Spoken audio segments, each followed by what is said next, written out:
Sa atong dugang report nga nahipos ang kurman gikan nga gyapon diri sa Kapitolyo.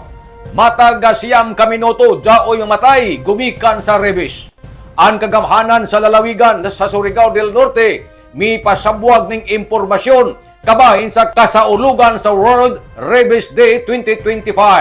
Kagapong adlaw, September 26 ning tuig 2025 sa nasayran ni Governor Barbers isip piniyalaan sa katawang Surigao non ija katungod sa nan katungdanan na subli niya mapaybayo para ato maperbintaran ang na makahahadlok na balita na matud pa sa matag siyam ka minuto jaoy magkabsan sa kinabuhi matag adlaw.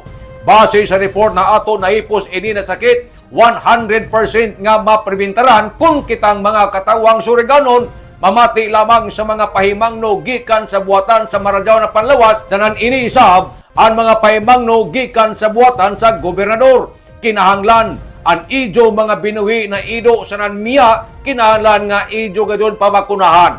Patambali da dyon kung kamo napaakan o kahanak kamrasan sa ini ng mga hayop.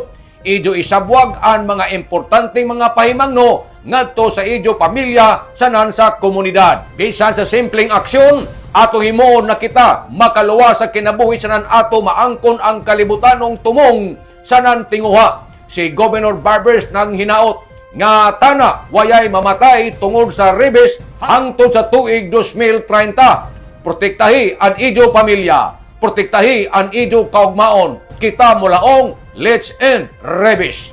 Nanukad gikan diri sa Kapitolyo, ini si Marik Sinares Marcon Sim Vlogs, Mario Conali Simurlan Bulaong. Salamat, Maradyaw na adlaw, natong tanan.